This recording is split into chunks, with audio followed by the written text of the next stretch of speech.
أنفسنا ومن سيئات أعمالنا من يهده الله فلا مضل له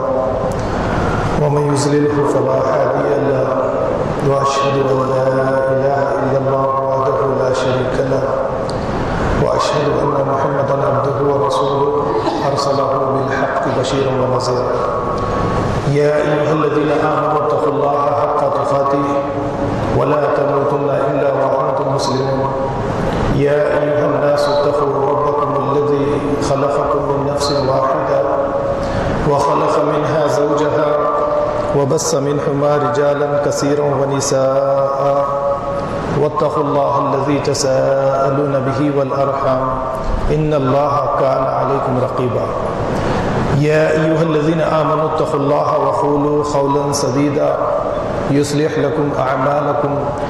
ويغفر لكم ذنوبكم ومن يطيع الله ورسوله فقد فاز فوزا عظيما أما بعد فإن خير الحديث كتاب الله وخير الهدي هدي محمد صلى الله عليه وسلم وشر الأمور محدثاتها وكل محدثة بدعة وكل بدعة ضلالة وكل ضلالة في النار قال الله تعالى في القرآن المجيد فإذا قرأت القرآن فاستعذ بالله من الشيطان الرجيم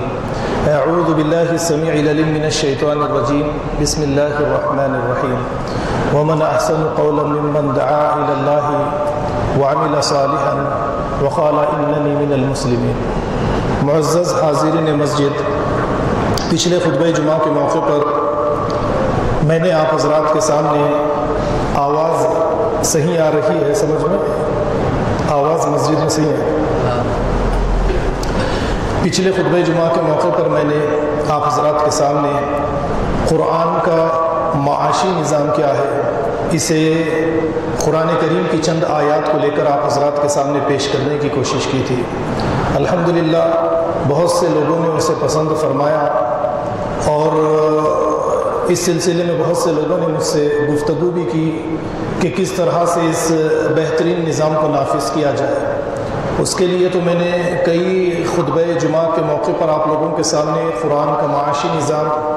کس طرح سے غربت کا خاتمہ کرتا ہے یہ باتیں میں کئی سالوں سے آپ کے سامنے پیش کرتے چلا آ رہا ہوں۔ پچھلے خطبہ جمعہ کے موقع پر میں نے جو چند اہم باتیں آپ کے سامنے رکھی تھی وہ یہ تھی کہ ہم زکوٰۃ، صدقات، خیرات کے ذریعے غریبوں کو، مسکینوں کو، بیواؤں، یتیموں یعنی ان کی غربت اور مسکینی کا خاتمہ کرنا چاہتے ہیں یا قیامت تک کے لیے اسی طریقے سے ان کو قائم رکھنا چاہتے ہیں۔ قرآن یہ چاہتا ہے کہ ایک ٹارگٹ کے ذریعے صدقہ، خیرات، زکوٰۃ کے ذریعے یہ غربت کا خاتمہ اسلامی نظام کے ذریعے کر دیا جائے اور پھر اس مال کے ذریعے سے دوسرے بڑے بڑے ٹارگٹ حاصل کیے جائیں۔ میں نے اس کے لیے آپ کے سامنے چند مثالیں بھی آپ کے سامنے رکھی اور کچھ باتیں آپ کے سامنے پیش کر کے یہ بتانے کی کوشش کی کہ نبی کریم صلی اللہ علیہ وسلم کے دور میں چند لوگوں کے ہاتھ میں مال تھا اور تقریباً سب کے سب غلام، لونڈی، باندھی، غریب، مسکین یہی زیادہ ہوا کرتے تھے۔ اس سسٹم کو توڑنے کے لیے ذری سی مسٹیک، ذری سی غلطی پر اللہ نے فرمایا کہ غلاموں کو آزاد کرو، باندھیوں کو آزاد کرو۔ اب ایک آزادی کا سلسلہ شروع ہوا اور جب کبھی اللہ کے نبی کے پاس صحابہ آ کر سوال کرتے وَيَسْأَلُونَكَ مَاذَا يُنْفِقُونَ، اے اللہ کے نبی کیا خرچ کریں اللہ کی راہ میں، تو اللہ تعالیٰ فرماتے خُذِ الْعَفْوَ، جو کچھ زیادہ مال ہے اسے اللہ کی راہ میں خرچ کر دیا جائے۔ تو میں نے پچھلے خطبہ جمعہ کے موقع پر آپ کے سامنے کیا بات رکھی کہ ایک روٹی آپ کا جب پیٹ بھر دے اور دوسری روٹی آپ کے اگر مکان میں رہے تو یہ روٹی غریب کا حق ہے، آپ کا حق نہیں ہے۔ اگر آپ حقیقت میں غربت کا خاتمہ چاہتے ہیں، ایک مکان کے علاوہ زیادہ مکانات اگر آپ کے یہاں پر ہے تو میں نے یہ بات آپ کے سامنے رکھی کہ ان زیادہ مکانات پر غریبوں کا حق ہے، آپ کا حق نہیں ہے۔ اب اس کے لیے میں نے لن تنالوا البر حتی تنفقوا مما تحبون، حضرت ابو طلحہ کا وہ واقعہ کہ آپ نے اپنا سارا باغ غریبوں کے اندر تقسیم کر دیا،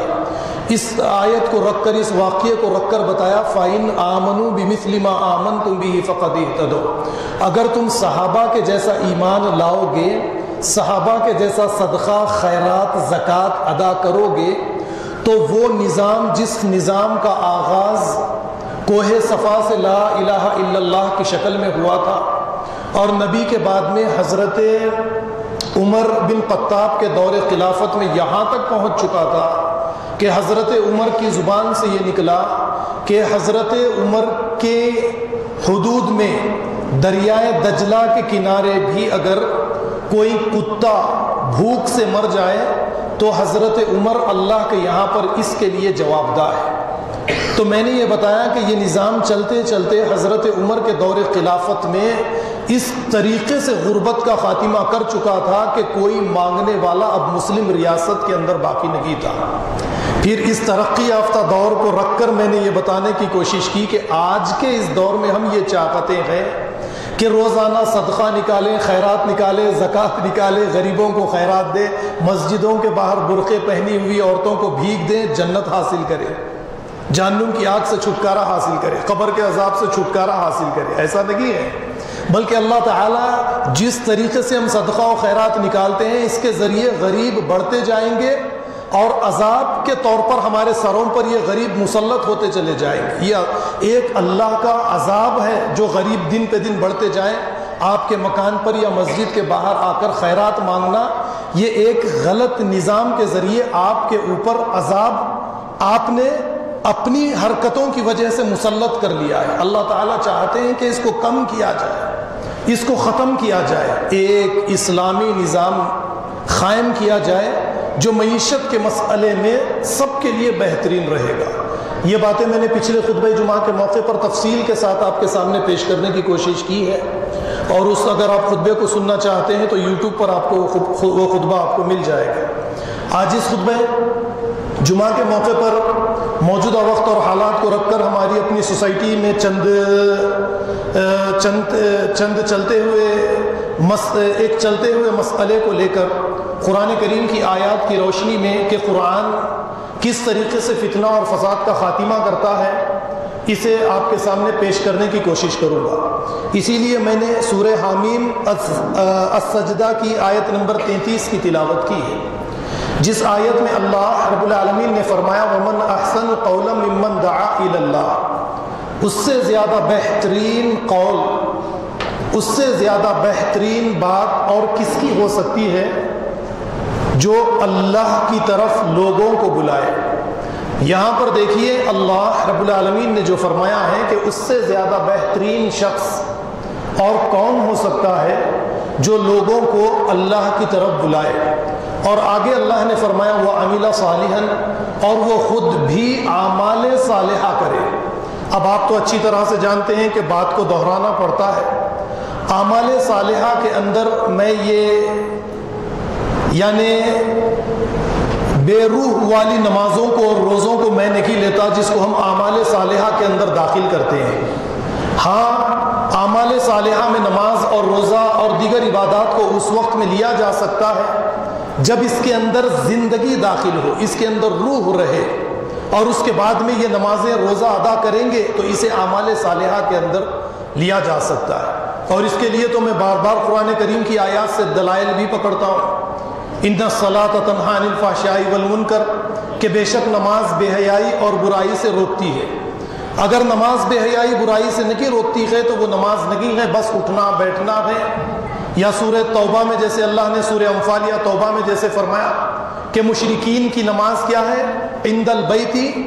بیت اللہ کے قریب صرف اور صرف سیٹیاں مارنا ہے۔ اب آپ ذرا غور کیجئے کہ ہم بھی نماز پڑھتے ہیں تو ہماری منہ اور ہونٹوں کے ذریعے سے ایک آواز ہمارے منہ سے بھی باہر آتی ہے جو ہم قرآن کریم کی تلاوت یا دعاؤں کا ہم ورد کرتے ہیں اس کے ذریعے سے، یہ بھی ایک سیٹی ہی کی طرح ہے۔ تو جب نماز کے اندر اس کی روح باقی نہ رہے، انسان اپنی تربیت کے لیے نمازوں کا اہتمام نہ کرے تو وہ سیٹی کے علاوہ کوئی اور چیز اس کے اندر باقی نہیں ہوتی۔ ایسی نمازوں کو اللہ رب العالمین قبول نہیں کرتے۔ تو یہاں پر دیکھیے وَعَمِلَ صَالِحًا، جسے اللہ رب العالمین تسلیم کرتے ہیں اعمال صالحہ، کہ بندہ ایسے اعمال کرے جس کے ذریعے سے سوسائٹی کے اندر، جس بستی کے اندر وہ زندگی گزارتا ہے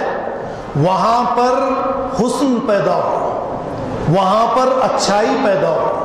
لوگ اس کے ذریعے سے آئیڈیل بنائے،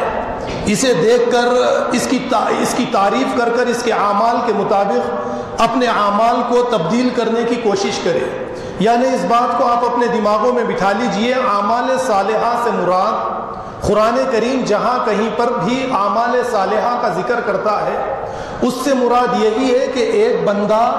ایسے اعمال کرے جس کے ذریعے سے سوسائٹی کے اندر حسن پیدا ہو، سوسائٹی کے اندر اچھائی پیدا ہو، اسے اعمال صالحہ کہا جاتا ہے۔ اور اس کے بعد میں وقال اننی من المسلمین، دیکھیے آیت کا اختتام بڑے بہترین طریقے سے ہو رہا ہے، اور وہ یہ کہے کہ اے اللہ میں مسلمانوں میں سے ہوں۔ اور مسلمان کسے کہتے ہیں؟ فرما بردار، جو اللہ کی کتاب کی، اللہ کے نبی صلی اللہ علیہ وسلم کی صحیح احادیث کی فرما برداری کرتا ہے، اللہ اور اس کے رسول صلی اللہ علیہ وسلم کی اطاعت کرتا ہے۔ نافرمانی کرنے والے کو مسلمان ہرگز نہیں کہتے، اسے کافر کہا جاتا ہے۔ پچھلے ہی خطبہ جمعہ کے موقع پر میں نے یہ کہا ہے، اور پھر یہ بات بھی آپ کے سامنے رکھنے کی کوشش کی کہ کافر کے معنی کوئی گالی کے نہیں ہے، کافر کے معنی انکار کرنے والے کے ہیں۔ تو جو اللہ کی آیات کا انکار کرتا ہے وہ کافر ہے، جو اللہ کی آیات کا اقرار کرتا ہے وہ مسلمان پہ وہ فرما بردار ہے۔ تو یہاں پر دیکھیے وقال اننی من المسلمین، اے اللہ مجھے اپنے فرما برداروں میں سے کر لیجئے۔ تو یہ ایک آیت سورہ حامیم سجدہ کی میں نے آپ کے سامنے پیش کی ہے۔ اب اس کے بعد میں آپ دیکھیے کہ ہماری اپنی بستی کے اندر، سوسائٹی کے اندر ایک سلگتا ہوا مسئلہ ہے۔ آپ روزانہ شاید فیس بک کے ذریعے سے دیکھتے ہوں گے کہ ایک دوسرے کو جس طریقے سے گالی گلوچ، ایک دوسرے پر جس طریقے سے کیچڑ اچھالا جا رہا ہے، یہ مسئلہ اگر ہم کتاب اللہ کی روشنی میں دیکھیں گے تو ہمیں یہ پتہ چلتا ہے کہ یہ بالکل غلط راستہ ہے۔ اس طریقے سے کوئی اصلاح کا کام نہ ہی پیغمبروں نے کیا ہے، نہ ہی پیغمبروں کے ماننے والوں نے اس طریقے کا کوئی اصلاح کا کام کیا ہے۔ اصلاح کا کام کرنے کے لیے جو اصول اللہ رب العالمین ہمارے سامنے پیش کرتے ہیں، دیکھیے وہ سورہ حامیم سجدہ کی آیت نمبر 34 میں اللہ تعالیٰ فرماتے ہیں وَلَا تَسْتَوِي الْحَسَنَةُ وَلَا السَّيِّئَةُ، نیکی اور برائی یہ دونوں ہرگز برابر نہیں ہو سکتے۔ یقیناً نیکی یعنی اچھائی اور برائی یہ دونوں ہرگز برابر نہیں ہو سکتے۔ رزلٹس کے اعتبار سے، انجام کے اعتبار سے اگر آپ دیکھیں گے کہ اللہ رب العالمین نے اس دنیا کو مکافات عمل کے اصول پر بنایا ہے، جیسی کرنی ویسی بھرنی، یہ اللہ کی سنت ہے۔ اسی سنت کے مطابق یہ دنیا تعمیر کی گئی ہے۔ مثال کے طور پر آپ کو اس بات کا پتہ ہو کہ کسی شربت میں، کسی کھانے میں زہر ملا دیا گیا ہے، آپ بسم اللہ پڑھ کر اسے پئیں گے، کھائیں گے، مکافات عمل کی روشنی میں ہماری موت تو واقع ہوگی۔ اب چاہے یہ بسم اللہ پڑھ کر کھایا جائے، بسم اللہ پڑھ کر پیا جائے، یا آپ انگلی آگ میں ڈالیں گے آپ کی انگلی جلے گی، اللہ رب العالمین نے اسی اصول پر دنیا کو بنایا۔ اب چاہے یہ کرنے والا کوئی ولی رکھے، بزرگ رکھے،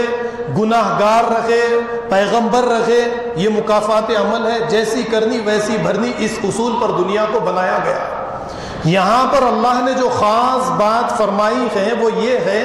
کہ نیکی اور برائی یہ دونوں ہرگز برابر ہو ہی نہیں سکتے۔ اب اس کے بعد میں آگے اللہ رب العالمین نے فرمایا ادفع باللتی ہی احسن فاذا الذی بینک وبینہ عداوۃ کأنہ ولی حمیم، کہ دیکھو اے ایمان والو، اگر کوئی تمہارے ساتھ برائی کرے تو اس برائی کے نتیجے میں، اس کے بدلے میں تم کو یہ نہیں کرنا چاہیے کہ برائی کے بدلے میں اس کا جواب برائی سے دو۔ وہ گالی دیتا ہے، تم بھی پلٹا کر اس کو گالی دو، نہیں، بلکہ اللہ رب العالمین نے فرمایا کہ برائی کے بدلے میں تمہیں اس کے ساتھ اچھائی کر دی ہے۔ اب آپ ذرا غور کیجئے کہ یہ اصول، یہ طریقہ قرآن کریم ہمیں سکھاتا ہے، اور اس طریقے کو جب ہم اختیار کریں گے تو سوسائٹی کے اندر حسن پیدا ہوگا۔ اور پہلی والی آیت میں اللہ نے فرمایا وَقَالَ إِنَّنِي مِنَ الْمُسْلِمِينَ، اے اللہ مجھے آپ اپنے فرما برداروں میں شریک کر لیجئے۔ اب اس آیت کی روشنی میں پتہ یہ چلتا ہے کہ اللہ کی فرما برداری یہ ہے کہ کوئی اگر ہمارے ساتھ برا کرے، ہم مسلمان ہیں اور اللہ کی کتاب کے ماننے والے، اللہ کی کتاب پر ایمان رکھنے والے، ہمارے لیے یہ ضروری ہے کہ ہم اپنے آپ کو اللہ کی کتاب کے تابع کریں۔ لیکن دیکھنے میں یہ آتا ہے کہ ہماری تربیت اللہ کی کتاب کے ذریعے سے نہیں کی گئی ہے، اسی لیے ہماری شخصیت اس طریقے سے نشو و نما نہیں پائی جس طریقے سے صحابہ کرام کی شخصیات نے نشو و نما پائی تھی۔ ان کے اندر جو صلاحیتیں، ان کے اندر جو صلاحیتیں پیدا ہوئی تھی وہ صلاحیتیں آخرت رخی صلاحیتیں تھیں۔ تو ہماری جو پرورش کی ہے، ہماری جو پرورش ہوئی ہے، یہ پرورش سوسائٹی سے ہوئی ہے۔ اگر آپ کو کوئی گالی دیتا ہے، آپ کا دوست آپ کے قریب سے آپ کی کان میں یہ آذان دے گا کہ گالی دی ہے، 2 گالیاں تجھ کو دینا چاہیے، تیرے باپ کو برا کہا ہے، تجھ کو سارے خاندان کو گن دینا چاہیے، اینٹ کا جواب پتھر سے دینا چاہیے، یا پھر والد یہ کہے گا کہ کیسی اولاد ہے، تیرے خاندان کو برا بھلا کہا، تجھے کیا کرنا چاہیے، اس کے ساتھ خاندان کو گن دینا چاہیے۔ یا پھر گھر کی عورتیں بھی آج کل اس قسم کی ہو چکی ہے کہ بچوں کو بری ہی تعلیم، سختی، جذبات میں لانا، ان کے جذبات کا غلط استعمال کرنا، یا والد نہیں کہیں گے، بھائی نہیں کہیں گے، دوست کہیں گے، دوست نہیں کہیں گے تو ساری سوسائٹی یہی تعلیم دے گی کہ برائی کو برائی ہی کے ذریعے دور کیا جائے۔ اس کا نتیجہ کیا ہوگا؟ وَلَا تُفْسِدُوا فِي الْأَرْضِ بَعْدَ إِصْلَاحِهَا، قرآن کہتا ہے کہ زمین کی اصلاح کے بعد میں اس میں فساد مت کرو۔ زمین کی اصلاح اللہ کی وحی کے ذریعے ہوگی۔ اللہ کی کتاب میں جو قوانین، جو احکامات، جو تعلیمات، جو تربیت اسلام کی اس انسان کی اصلاح کے لیے دی گئی ہے، اس کے ذریعے ہم سوسائٹی کے اندر کردار ادا کریں گے تو زمین کی اصلاح ہوگی۔ لیکن آپ دیکھیے کہ جو باتیں میں نے آپ کے سامنے رکھی ہیں، انہی باتوں کی وجہ سے فتنہ اور فسادات کا ایک سلسلہ شروع ہوتا ہے۔ اگر ہم اپنی تربیت قرآن کریم کے مطابق کریں، جیسا کہ کچھ جمعہ پہلے ہی میں نے آپ کے سامنے ایک آیت رکھی اور یہ بتانے کی کوشش کی وَلَا تَكُونُوا كَالَّذِينَ نَسُوا اللَّهَ فَأَنسَاهُمْ أَنفُسَهُمْ أُولَئِكَ هُمُ الْفَاسِقُونَ، تم ان لوگوں کی طرح نہ ہو جانا جنہوں نے اللہ کو بھلا دیا۔ دیکھیے اللہ کو بھلانا کیا ہے؟ اللہ کی کتاب کے مطابق عمل نہیں کرنا، یہ اللہ کو بھلا دینا۔ اللہ کی کتاب کو اپنے دماغ میں جگہ نہیں دینا، اس کے مطابق اپنی زندگی نہیں بنانا، یہ اللہ کو بھلا دینا۔ کیا مشرکین عرب اللہ کو بھلا چکے تھے؟ انہوں نے اللہ کو نہیں بھلایا تھا، جیسا قرآن خود کہتا ہے وَلَئِن سَأَلْتَهُم مَّن خَلَقَ السَّمَاوَاتِ وَالْأَرْضِ لَيَقُولُنَّ اللَّهُ، آپ ان سے سوال کیجئے کہ آسمانوں اور زمین کو کس نے پیدا کیا، یہ کہیں گے اللہ نے پیدا کیا۔ قُلْ مَن يَرْزُقُكُم مِّنَ السَّمَاءِ وَالْأَرْضِ أَمَّن يَمْلِكُ السَّمْعَ وَالْأَبْصَارَ لَيَقُولُنَّ اللَّهُ، آپ ان سے پوچھئے تمہیں رزق کون دیتا ہے، تمہارے کانوں کا، آنکھوں کا مالک کون ہے، یہ کہیں گے کہ اللہ ہے۔ یعنی مشرکین عرب نے بھی اللہ کو نہیں بھلایا تھا۔ اللہ کو بھلانے کا مطلب یہ ہے کہ اللہ کی وحی کو اپنی پیٹھ کے پیچھے ڈال دیا جائے، اس کے مطابق اپنی شخصیت کو نشو و نما نہ دی جائے، اور سوسائٹی جس طریقے سے ہمیں بنانا چاہتی ہے ہم اس طریقے سے اپنی شخصیت کو بنا لیں۔ یہ اللہ کو بھلا دینا ہے۔ اللہ نے فرمایا کہ جب انہوں نے اللہ کو بھلا دیا، اس کا نتیجہ کیا نکلا؟ انہوں نے خود اپنے آپ کو بھلا دیا۔ اور جب انسان اپنے آپ کو بھلا دے، اللہ کو بھلا دے، اس کے بعد میں یہ خود اپنے آپ کو بھلا دے، اللہ نے فرمایا اولئک هم الفاسقون، یہی لوگ فاسقین یعنی فاسق ہے۔ اور فاسق کے لیے میں نے ایک مثال آپ کے سامنے رکھی۔ فاسق کو سمجھانے کے لیے ایک مثال جو میں نے آپ کے سامنے رکھی تھی وہ یہ کہ آپ ایک آم کو دیکھیے، آم اپنے یعنی اس کے چھلکے کے اندر پکتا ہے، اور جب اس کے چھلکے کے اندر کوئی چڑیا، کوئی پرندہ آ کر سوراخ کر دیتا ہے کھانے کے لیے، تو یہ آم پکتا نہیں ہے، گندا ہو جاتا ہے، خراب ہو جاتا ہے، کھانے کے قابل نہیں ہوتا ہے، تو اسے کہتے ہیں فاسق۔ تو اسی طریقے سے جب ہم اپنے آپ کو قرآن کے پیٹرن کے اندر لے لیں گے تو ہم پکیں گے، ہماری شخصیت بنے گی، ہماری نشو و نما ہوگی، ہماری صلاحیتیں بڑھیں گی، ہم اپنے آپ کو جنت کی نیشنلٹی کے مطابق بنائیں گے۔ اور جب کبھی بھی ہم قرآن کے اس پیٹرن کے باہر نکل جائیں گے، ہماری شخصیت بنے گی نہیں بلکہ ہماری شخصیت بگڑے گی۔ اب سورہ حامیم السجدہ کی 2 آیات میں نے آپ کے سامنے رکھی ہے، جس میں سے آیت نمبر 34 میں اللہ کے احکامات، اللہ کی تعلیم، اللہ کی تربیت، انسانیت کی اچھائی، انسانیت کی بھلائی، سوسائٹی کی اچھائی، سوسائٹی کی بھلائی کے لیے یہ ہے کہ ادفع باللتی ہی احسن فَإِذَا الَّذِي بَيْنَكَ وَبَيْنَهُ عَدَاوَةٌ كَأَنَّهُ وَلِيٌّ حَمِيمٌ، کہ اگر کوئی تمہارے ساتھ برائی کرے تم برائی مت کرو، اس کے ساتھ تم اچھا سلوک کرو، اور اس کا نتیجہ دشمن بھی تمہارا ایک اچھا دوست بن جائے گا۔ دیکھیے اللہ کی کتاب ہمیں یہ تعلیم دیتی ہے، سوسائٹی کچھ اور تعلیم دیتی ہے، اور سوسائٹی کی تعلیمات کے ذریعے تباہی و بربادی ہے۔ یعنی آپ کو اس سے پہلے بھی میں نے یہ بات آپ کے سامنے رکھی کہ ہمارے جذبات عقل کے تابع ہونا چاہیے، اور عقل ہماری وحی کے تابع ہونا چاہیے۔ یہ طریقہ اگر ہم اختیار کریں گے تو جب کبھی بھی ہم جذبات میں آئیں گے، ہمارے جذبات عقل کے تابع، عقل وحی کے تابع، کوئی گالی گلوچ کرے، ہمارے ساتھ بدتمیزی کرے، ہمارے ساتھ برا سلوک کرے، اگر ہم جذبات میں آ جائیں گے، یہ جذبات وحی کے تابع نہ رہیں گے، اور دماغ میں اللہ کی آیات بھری ہوئی نہ رہیں گی، اور ان آیات کا استعمال کا طریقہ ہم نہیں جانتے ہیں۔ آیات کے استعمال کا طریقہ آپ کو کب آئے گا؟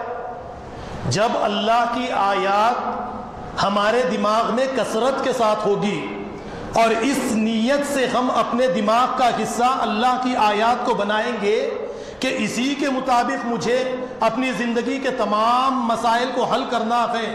یہ سوچ کر اللہ کی آیات کو یاد کریں گے تو اسے استعمال بھی کریں گے، یا یہ سوچ کر اللہ کی آیات کو دماغ میں جگہ دیں گے، جمع کریں گے کہ بھوت، جنات، برکات، فائدہ، نقصان وغیرہ وغیرہ ہی کے لیے استعمال کرنا ہے، تو آپ اپنے زندگی کے مسائل کو حل کرنے کے لیے قرآن کو کہاں سے استعمال کریں گے؟ بتاؤ۔ قرآن کو اس نیت سے، اس ارادے کے ساتھ آپ اپنے دماغ میں ڈالیے کہ یہ قرآن کی آیات وحی ہے، اور وحی عربی میں زندگی کو کہتے ہیں، اور یہ اللہ کی آیات مجھے زندگی دے گی۔ ابھی میری یہ چلتی پھرتی جو میری یہ جو زندگی ہے، اسے لوگ زندگی تسلیم کریں، لیکن اللہ اسے مردہ تسلیم کرتا ہے، اسے زندگی نہیں مانتا ہے۔ میرے اندر زندگی جب آئے گی جب میں اللہ کی آیات کے مطابق قرآن کے سانچے میں اپنے آپ کو جب میں ڈھال لوں گا، مجھے جب زندگی ملے گی۔ یا ایھا الذین آمنوا استجیبوا للہ وللرسول اذا دعاکم لما یحییکم، اے لوگو جو ایمان لائے ہو، جب تمہیں اللہ اور اس کا رسول بلائے لبیک کہو، تم ایسا کرو گے تو تمہیں زندگی ملے گی، ابھی تم زندہ نہیں ہو۔ تو ذرا غور کیجئے کہ میں نے جو بات آپ کے سامنے رکھی کہ مسئلہ ہمارے سامنے یہ ہے کہ ہم نے اپنے آپ کو قرآن کے پیٹرن میں داخل نہیں کیا، ہم اس کے باہر نکل گئے، اسی لیے ہم اس طرح سے نہیں پکتے ہیں جس طریقے سے ایک آم اپنے چھلکے کے اندر پکتا ہے۔ ہمارے اندر کئی سوراخ ہے، سوسائٹی کے برے افراد نے ہمارے چمڑے کو، ہماری اسکن کو پھاڑ دیا ہے، ہم قرآن کے پیٹرن سے باہر نکل چکے ہیں، اور جب تک ہم اپنے آپ کو قرآن کے اندر داخل نہیں کریں گے ہم نہیں بنیں گے، ہمارے کردار کے اندر کوئی تبدیلی نہیں آئے گی۔ اسی لیے قرآن کریم کہتا ہے کہ تم یہ طریقہ اختیار کرو، تمہارا دشمن بھی تمہارا ایک اچھا دوست بن جائے گا۔ چلیے یہ بات میں نے آپ کے سامنے رکھی ہے، دیکھیے اب دلیل کے طور پر آپ لوگوں کو سورہ طٰہٰ کی طرف لیے چلوں گا کہ اللہ رب العالمین حضرت موسیٰ علیہ السلام کو اور حضرت ہارون علیہ السلام کو ایک ظالم بادشاہ کی طرف روانہ کرتے ہیں جس نے بنی اسرائیل کے بچوں کو قتل کیا، بنی اسرائیل کو کئی سالوں سے غلام بنایا، غلامی کی زندگی کے لیے ان کو مجبور کر دیا گیا۔ حضرت موسیٰ کے ہاتھ میں کوئی ہتھیار نہیں دیا گیا کہ جاؤ فرعون کو اس کی کرسی سے اتارو اور اس کی ریاست پر قبضہ کر کر تم اس کے مالک بن جاؤ اور تم حکومت کرنے والے بن جاؤ، بلکہ حضرت موسیٰ علیہ السلام کو اخلاق کے ہتھیار دیے گئے اور انہی اخلاق اور کردار کے ذریعے موسیٰ کو فرعون کی طرف روانہ کر دیا گیا۔ کہا گیا اذهبا الى فرعون انه طغى فقولا له قولا لینا لعلہ یتذکر او یخشی، اے موسیٰ اپنے بھائی ہارون کو لو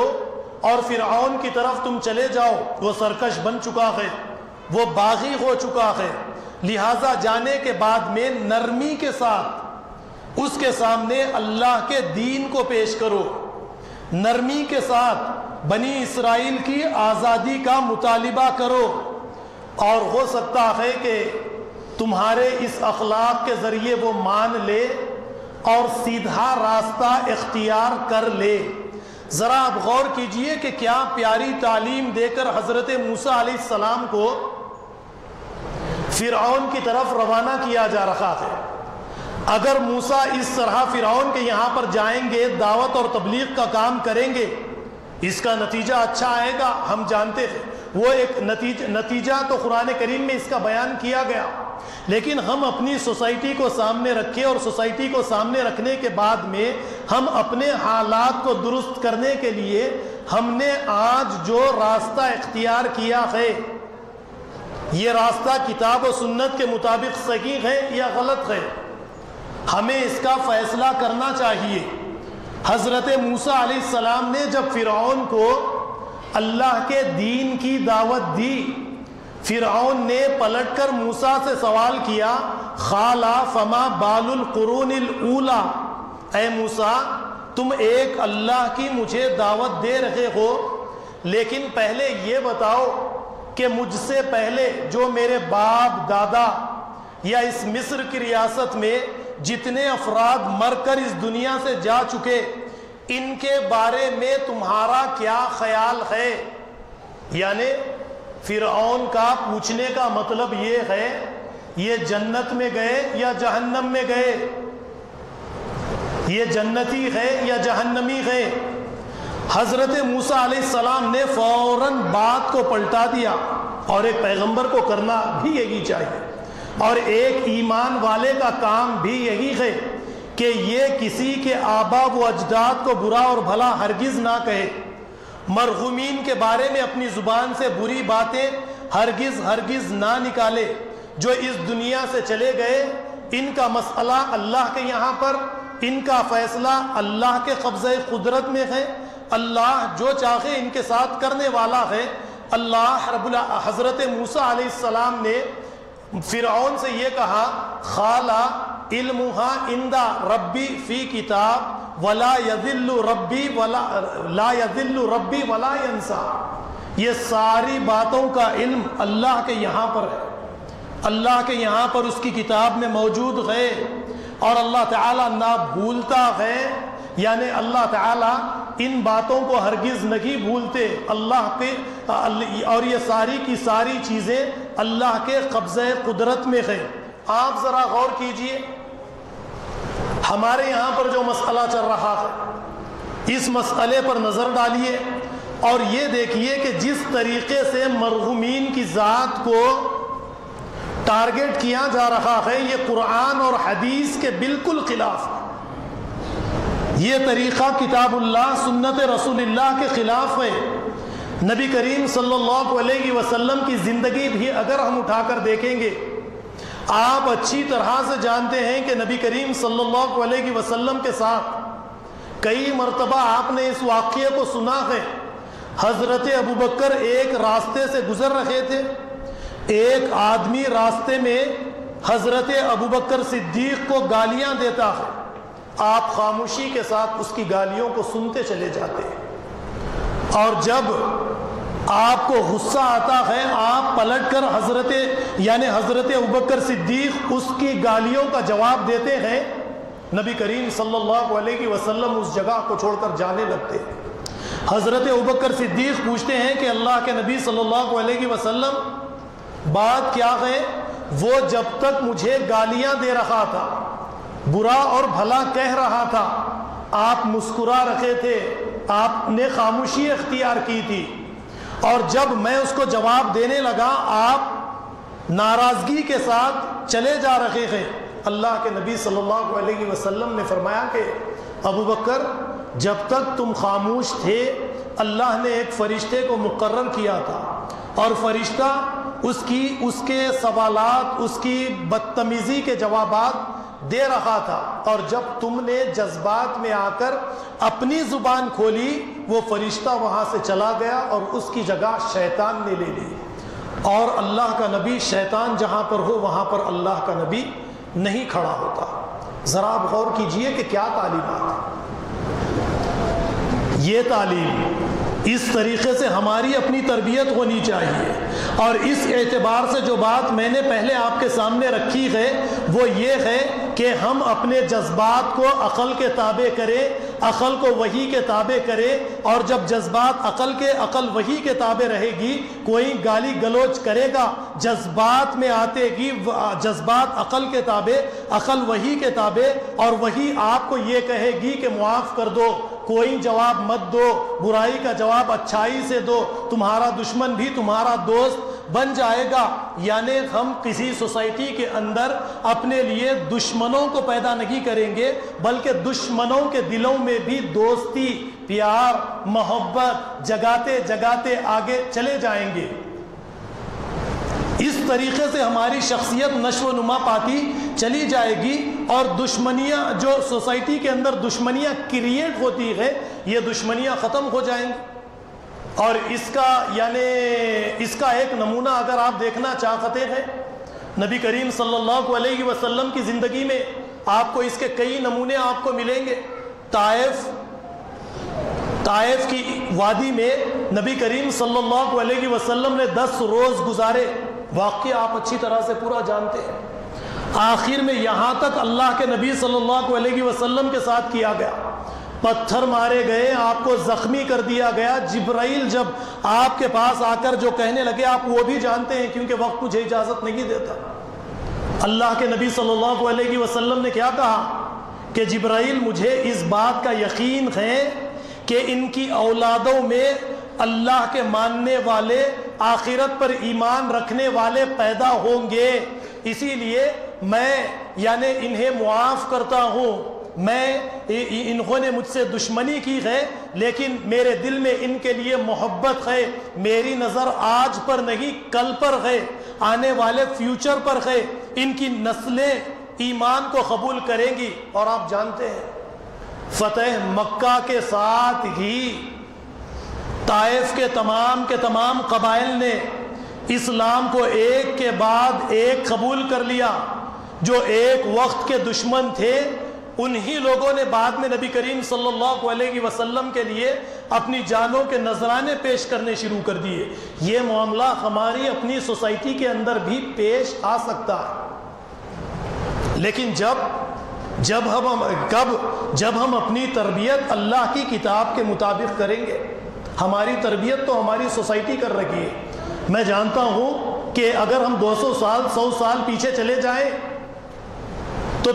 پچھلے حالات سے میں اچھی طرح سے واقف ہوں۔ قبائل یا ملوکیت، بادشاہت والی زندگی تھی۔ ہر ایک مرد کے لیے سوائے چند اشخاص کے فوجیوں کی نوکری یعنی آرمی کی نوکری کرنا ان کے لیے ضروری تھا۔ تو اس اعتبار سے آرمی ٹریننگ کے اندر گرمی، جذبات، یہ چیزوں کو بھرا جاتا تھا۔ اور یمن کے حالات سے بھی آپ قبائلی حالات سے یا عرب کے حالات سے آپ اچھی طرح سے واقف ہے کہ ان کے اندر زیادہ سے زیادہ گرمی، سختی اس لیے پیدا کی جاتی تھی اس وقت میں کہ یہ دوسرے قبائل سے اپنے آپ کو بچا سکے، اپنے قبیلے کی حفاظت کر سکے۔ اور اسی کلچر کے اندر، اسی سوسائٹی کے اندر لوگوں کی تربیت ہوتی تھی۔ مرد سخت سے سخت پیدا ہوتے تھے، جنگجو پیدا ہوتے تھے، جذباتی پیدا ہوتے تھے، غصے والے پیدا ہوتے تھے۔ لیکن نبی کریم صلی اللہ علیہ وسلم کی پیدائش کے بعد، آپ کی نبوت کے بعد، نبی کریم صلی اللہ علیہ وسلم نے جنگ کے موقع پر بھی رحماء بینہم کا ایک طریقہ ان کے سامنے پیش کیا۔ کہا کہ اے صحابہ، جنگ کے موقع پر بھی یعنی تم دشمنوں کے ساتھ رحمت کا معاملہ پیش کرو۔ اگر کوئی تمہارے سامنے ہتھیار ڈال دے، وہ تمہارا جانی دشمن ہی کیوں نہ رکھے، تمہارے قبیلے سے، تمہارے خاندان سے کسی کا اس نے قتل ہی کیوں نہ کیا ہو، لیکن وہ ہتھیار ڈال دے، خانہ کعبہ میں داخل ہو جائے، یا لا الہ الا اللہ محمد الرسول اللہ اس کلمہ اخلاص کا وہ اقرار کر لے، اب اسے عام معافی دے دی جائے گی، اسے قتل نہیں کیا جائے گا۔ یعنی ان کے دلوں کے اندر نرمی پیدا کی ہے۔ اور وہ واقعات الجہاد فی الاسلام یعنی 8 یا 9 سال پہلے جو خطبہ میں نے آپ کے سامنے دیا، جنگ کے لیے صحابہ کا لشکر روانہ ہے، چمٹیوں نے صحابہ کرام کو ایک مقام پر کانٹ لیا، صحابہ نے وہیں پر چمٹیوں کے مکانات پر تیل ڈالا اور ان کے سارے مکانات کو جلا دیا۔ اللہ کے نبی نے دیکھا، پوچھا کس نے کیا؟ اے اللہ کے نبی، انہوں نے ہمیں کانٹا تکلیف پہنچائی۔ اللہ کے نبی نے کہا کہ آگ کا عذاب سوائے اللہ کے کوئی نہیں دے سکتا، لہذا کسی جانور کو تکلیف دینا میں تمہیں اجازت نہیں دیتا کہ کسی جانور کو تکلیف دے۔ اگر تمہیں بھوک لگے اور دودھ دینے والا کوئی اونٹ، کوئی گائے یا کوئی بکری تمہیں نظر آ جائے، اس کے مالک سے پہلے اجازت لو کہ ہم اس کا دودھ لے سکتے ہیں یا نہیں لے سکتے۔ اگر وہ اجازت دے تو اس کا دودھ تم استعمال کرو، اگر وہ اجازت نہ دے بھوک کو برداشت کرو، مر جاؤ بھوک سے، لیکن اس کا استعمال تم ہرگز مت کرو۔ اب لوٹ مار کا سوال تو کہاں پر پیدا ہوتا ہے، آپ بتائیں۔ یہ تعلیمات ہے اسلام کی، ایسی پیاری تعلیمات دیتا ہے اسلام، اور اسی سانچے کے اندر ہماری تربیت ہونی چاہیے۔ جب اس سانچے سے باہر نکلیں گے فاسق بن جائیں گے۔ فاسق کے معنی میں نے آپ کے سامنے بیان کر دیے۔ جب تک اس کے معنی ہم صحیح طریقے سے سمجھیں گے نہیں، ہم کو قرآن کریم کی آیات سمجھ میں نہیں آئیں گی۔ اور وہ بات بھی میں نے آپ کے سامنے رکھ دی کہ تم اللہ کو اگر بھلا دو گے تو تم خود اپنے آپ کو بھلا لو گے۔ اپنے آپ کو بھلانا کیا ہے؟ یہ آج جس طریقے کی ہماری زندگی ہے، موبائل پر کسی کو گالیاں دے دیے، فیس بک پر کسی کو گالیاں دے دیے، کسی کو برا بھلا کہہ دیے، کسی کے بارے میں جو زبان کو آیا وہ کہہ دیے، ہم اپنے دل کو مطمئن کر لیے، ہم کو اطمینان مل گیا۔ یا سوسائٹی کے اندر ہر ایک کے دلوں میں ایک دوسرے کے لیے نفرت، غصہ، غضب بھرا ہوا۔ اگر اس طریقے کی سوسائٹی ہے تو ہم نے اللہ کو بھلایا، یعنی اللہ کی تعلیمات کو چھوڑ دیا۔ پھر ریزلٹس تو یہی آئیں گے نا، ہم نے اپنے آپ کو بھلا لیا ہے، ریزلٹس یہی آئیں گے۔ تو ہم اپنے آپ کو اپنی شخصیت کو بنانے کے لیے اللہ کی کتاب سے جڑنا۔ اللہ کی کتاب ہمارے لیے زندگی ہے، وحی کو اللہ نے زندگی، وحی کے معنی زندگی ہے، حیات ہے۔ تو اگر زندگی چاہتے ہیں تو اللہ کی وحی سے جڑ کر اپنی تربیت کیجیے، اپنے آپ کو بنانے کی کوشش کیجیے۔ ایک ضروری اعلان یہ ہے کہ آنے والے اس پیر سے الحمدللہ ہماری اس مسجد میں ایک انسٹیٹیوٹ قائم کی گئی تھی، مسجد کے اوپر کے حصے میں، جس میں اسپوکن انگلش اور کمپیوٹر کلاسز کا آغاز کیا گیا تھا، لیکن یہ کرونا کی وجہ سے دوبارہ اسے بند کرنا پڑا تھا۔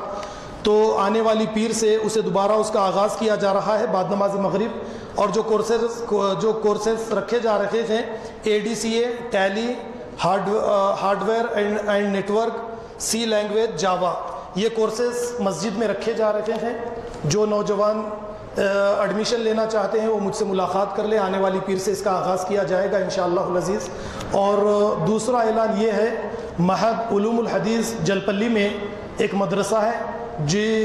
جس میں بچوں کا قیام، طعام، یعنی تمام ضروریات ان کی پوری وہیں پر کی جاتی ہے، جس میں حفظ اور عالمیت جس کے اندر رکھا گیا ہے، اور اسی مسجد سے اس کے لیے تعاون کیا جاتا ہے۔ آپ لوگوں سے میری گزارش ہے کہ جاتے وقت میں اس مدرسے کے لیے دل کھول کر تعاون کیجیے۔ وآخر الدعوانا ان الحمد للہ رب العالمین۔